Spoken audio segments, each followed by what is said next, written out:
आज हमारे साथ राकेश सचिन जी हैं। चलिए जानने की कोशिश करते हैं इंटरनेशनल ट्रेड शो के बारे में और किस तरह का बिजनेस एक्सपेक्ट कर रहे हैं इस ट्रेड शो से। सर, किस तरह का रिस्पांस मिल रहा है आपको?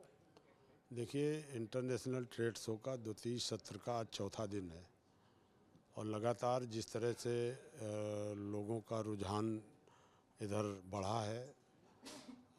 दो दिन के जो अभी 3 दिन के आंकड़े हम लोगों ने लिए तो 2 लाख से अधिक का फुटफॉल हुआ है।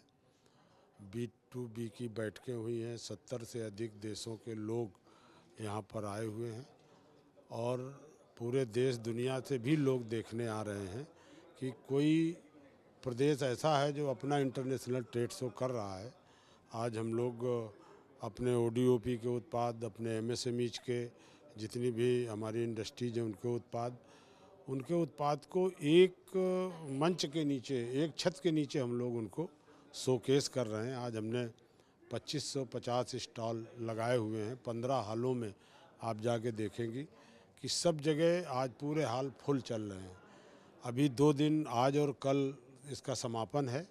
2 दिन में हमें 3 लाख लोगों के आने की संभावना है। हमें जिस तरह से लोगों का रिस्पांस, जिस तरह से लोगों को, हमारे उद्यमियों को, क्रेता और विक्रेता दोनों में जिस तरह से उत्साह देखने को मिल रहा है, तो निश्चित तौर पर ये कदम, ट्रेड शो का कदम माननीय मुख्यमंत्री जी के जो निर्देश पर MSME डिपार्टमेंट, सरकार के तमाम और विभाग के सहयोग, हमारी भारत सरकार के सहयोग से जो ये कार्यक्रम हुआ है, इस तरह के आयोजन से इस पूरे प्रदेश के उद्यमियों की उत्पाद को भी बहुत चार चांद लगेंगे, देश दुनिया तक पहुंचेंगे। और ODOP जो हस्तशिल्पी कारीगर हैं, जो छोटे छोटे कारीगर हैं, उनको कहीं एक प्लेटफार्म नहीं था, बाज़ार नहीं था, ऐसे लोगों को एक बड़ा बाज़ार मिला है, बड़े बड़े आर्डर मिल रहे हैं। तो निश्चित तौर पर उनकी आर्थिक स्थिति भी सुधरेगी और $1 ट्रिलियन इकोनॉमी बनाने का जो लक्ष्य माननीय योगी सरकार का है, वो ऐसे ही कार्यक्रमों से और MSME सेक्टर को बढ़ावा देने से, अपने ODOP इंडस्ट्री को बढ़ावा देने से ही हमें $1 ट्रिलियन इकोनॉमी तक हम जाने में सफल होंगे। सर, आपने बिजनेस जनरेशन की बात भी करी, तो किस तरह का बिजनेस जनरेशन होगा अगर आप कुछ हमसे डिस्कस कर सकें तो? देखिए, बिजनेस जनरेशन में आप ये समझिए कि उत्पाद हो रहे हैं लेकिन बिक्री के लिए उनको दिक्कत हो रही थी।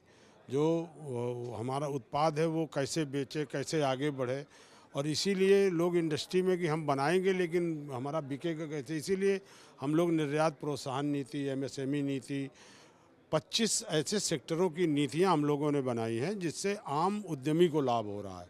और उसी के चलते उत्तर प्रदेश ये पहला प्रदेश है कि जब अभी इन्वेस्टर मीट 2023 में हमने की तो हमको 40 लाख करोड़ से अधिक के प्रस्ताव हमको प्राप्त हुए, जिन्होंने अपनी इच्छा जताई कि हम उत्तर प्रदेश में उद्योग लगाना चाहते हैं।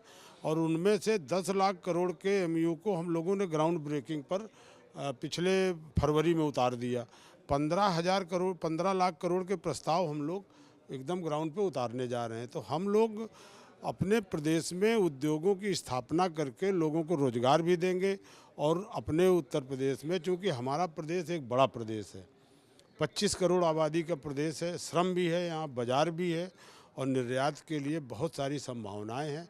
और जिस तरह से इंफ्रास्ट्रक्चर का डेवलपमेंट हमारी सरकार कर रही है, चाहे रोड कनेक्टिविटी हो, रेल कनेक्टिविटी हो, एयर कनेक्टिविटी हो, कानून व्यवस्था हो या विद्युत आपूर्ति हो, ये उद्योगों के लिए जो जो ज़रूरी चीज़ें हैं उन पर हम लोग पूरी तरह से ध्यान दे रहे हैं। और पॉलिसी बना करके वो तमाम तरीके की कैपिटल सब्सिडी, स्टैम्प ड्यूटी पर छूट, महिलाओं को विशेष छूट, तो तमाम जो पॉलिसी बनाई उसी से आकर्षित होकर के लोग उत्तर प्रदेश में आज अपना उद्यम लगाने के लिए आ रहे हैं। और मैं निश्चित तौर पे कह सकता हूं कि बड़े प्रदेश में योगी जी के नेतृत्व में ये उत्तम प्रदेश नहीं, अब उद्यम प्रदेश बन करके वो भरने का काम कर रहा है। सर, आपने बात करी कि कंपनीज इन्वेस्ट करने के लिए आ रही हैं, तो कोई ऐसी बड़ी कंपनी जिससे सरकार की बातचीत चल रही हो और इन्वेस्ट करने के लिए जल्दी तैयार हो जाए?